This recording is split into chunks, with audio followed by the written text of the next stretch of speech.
Olá, criacionistas, a graça e a paz do Senhor Jesus Cristo. Estamos de volta com mais um estudo, mais um devocional, uma palavra para a sua vida relacionada às questões ambientais, o que nós podemos aprender, com as Escrituras Sagradas em relação a meio ambiente ou questões ambientais, ecológicas, etc. Sempre lembrando que nós utilizamos aqui de uma linguagem um tanto científica em alguns momentos, aproveitando o que a ciência tem descoberto, desvendado a respeito do que a Bíblia indiretamente já nos apresentava. Porque tem questões que Deus não se ateve a revelar em sua palavra especificamente, e ele deixou isso, obviamente, ao ser humano para que ele pudesse, observando a sua criação, aprendendo com a sua criação, inferir, descobrir posteriormente. E é isso que nós estamos trazendo, nas entrelinhas. Nós encontramos muitas questões maravilhosas que nos ensinam a respeito dessas questões ambientais e como nós podemos visualizar isso na palavra de Deus. Então vamos lá, hoje eu gostaria de falar um pouquinho sobre cada qual no seu lugar, ou seja, cada ser vivo, cada coisa foi criada por Deus no seu devido lugar. Lá em Gênesis capítulo 1, versículo 11 e o versículo 25, diz assim, versículo 11, em seguida ele disse, que a terra produza todo tipo de vegetais, isto é, plantas que deem sementes e árvores que deem frutas. E no versículo 25 diz assim, e assim aconteceu, Deus fez os animais, cada um de acordo com a sua espécie. Mesmo com semelhanças e diferenças, a diversidade de espécies ela é espantosa. Nós temos hoje aí um número muito grande de espécies descritas pela ciência e muitas outras que ainda não foram descritas. Calcula-se que a maioria das espécies ainda não foram descritas. Nós temos aí, posteriormente, eu vou trazer um estudo, um vídeo só sobre isso aí, mas é algo espantoso quando nós olhamos a biodiversidade, a diversidade de vida que nos cerca, que está à nossa volta. E cada espécie é única e tem sua função, seu nicho ecológico, seu propósito nesse mundo que foi criado pelo Senhor.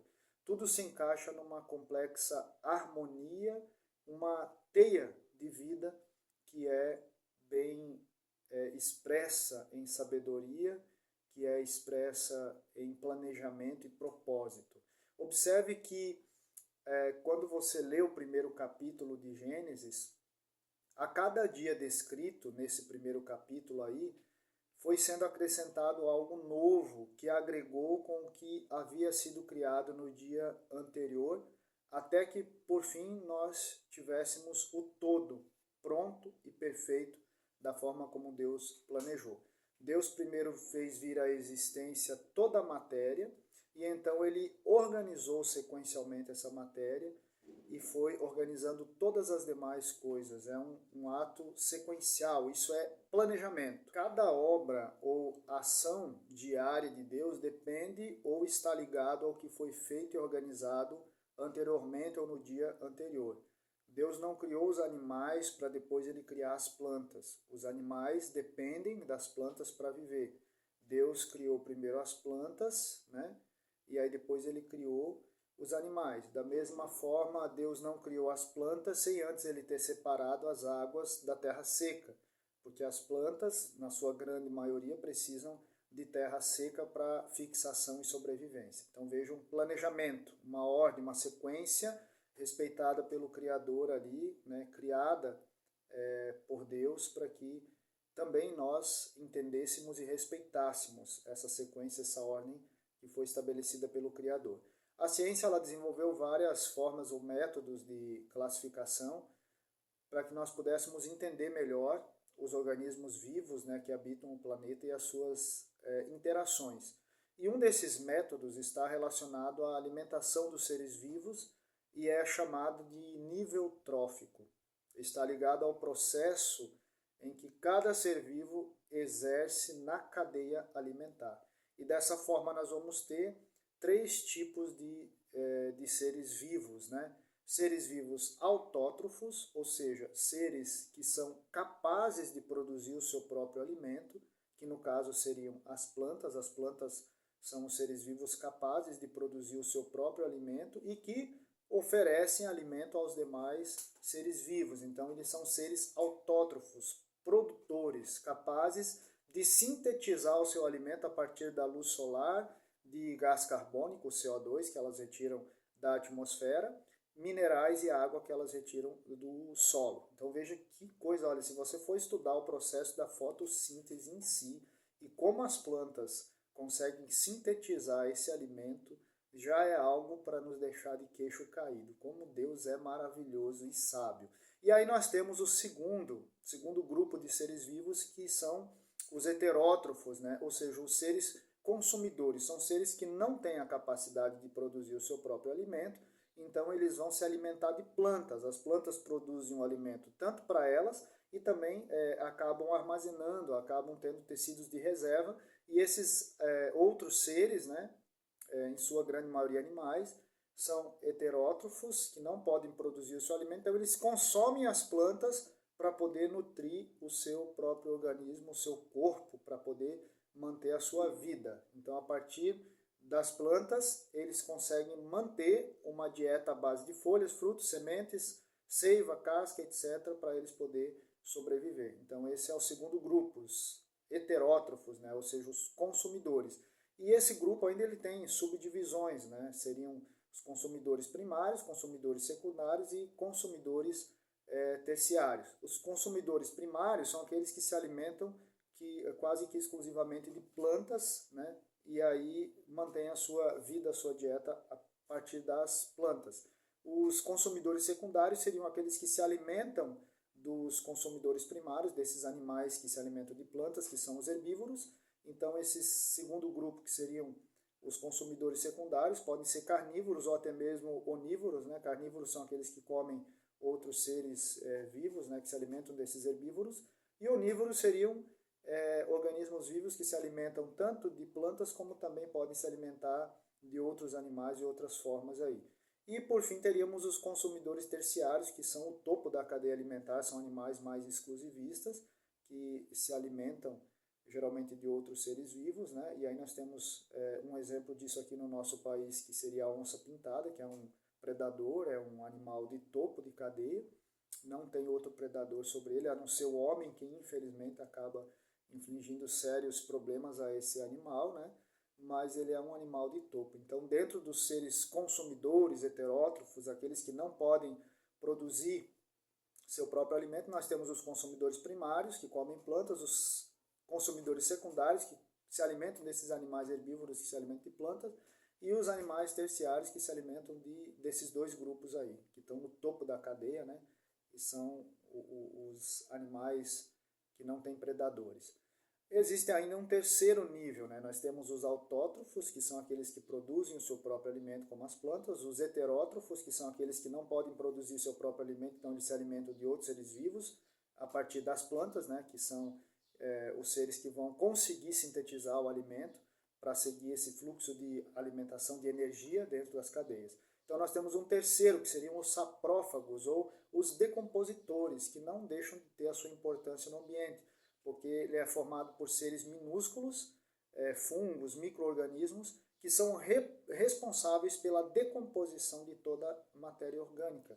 São exatamente esses seres saprófagos que vão fazer com que a matéria se desmanche em níveis ainda menores e voltem a ser aqueles elementos básicos para que as plantas possam utilizar esses elementos como nitrogênio, oxigênio, carbono, enxofre, fósforo, potássio, etc. e tal, e aí vai voltar ao ciclo novamente da vida. Aos ciclos da matéria, os ciclos, né, que são necessários para que a vida aconteça. Então, olha a sabedoria de Deus nessas questões aqui. Ele cria os seres que são capazes de produzir seu próprio alimento, aqueles que vão se alimentar deles e aqueles que vão decompor todos eles, para que essa matéria que foi utilizada pelos seres autótrofos, né, e foi sintetizada em alimento e energia, ele possa retornar para esse ciclo, essa cadeia, e assim recomeçar todo o ciclo de novo. Isso é fantástico, isso é algo maravilhoso. Veja como a criação ela é inteligente, ela expressa inteligência, ela expressa projeto, ela expressa sabedoria. É por isso que Salmo 19 diz que os céus proclamam, né, a glória de Deus e falam do que fez as suas mãos, porque realmente a criação ela atesta para essa gloriosa sabedoria de Deus. Existem muitos detalhes que nos são fornecidos, né, através da criação, e muitos outros que não nos foram fornecidos minuciosamente, mas que aconteceram em meio a toda essa obra. Entre esses dias, né, da criação, entre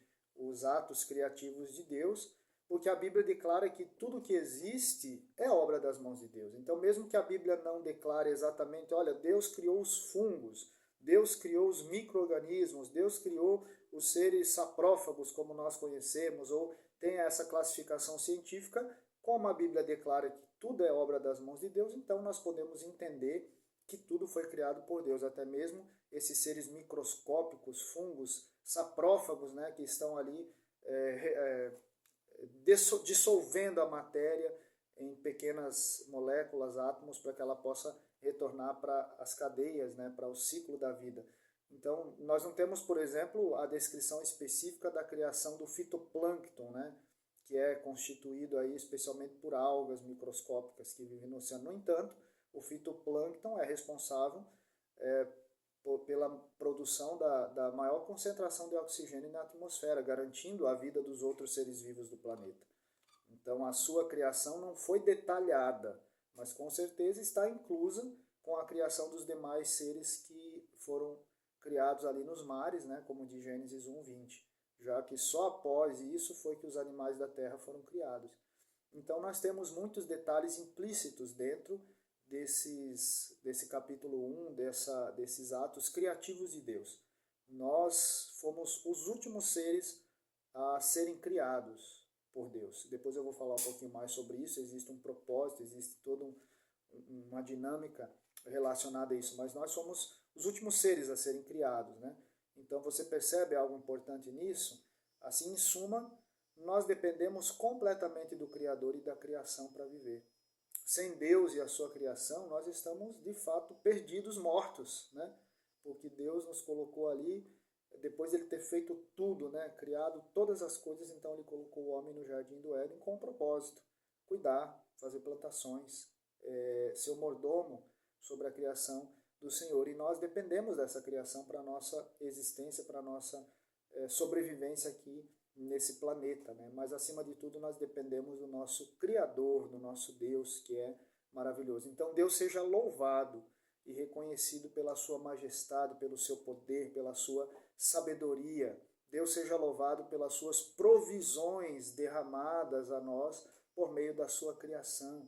Deus seja louvado pelo seu planejamento, pelo seu propósito na criação. Deus seja louvado por tudo que ele fez, porque ele colocou cada coisa no seu devido lugar, para a glória do nome dele. E nós estamos aqui para a glória do nome do Senhor. Glorifique o Senhor. Olhe para a criação, olhe para essa fantástica criação, para os detalhes, né, para essa perfeição, e glorifique o seu Criador, porque ele é digno de toda a honra, toda a glória e todo louvor. Que Deus seja louvado, que Deus abençoe sua vida e até o nosso próximo encontro.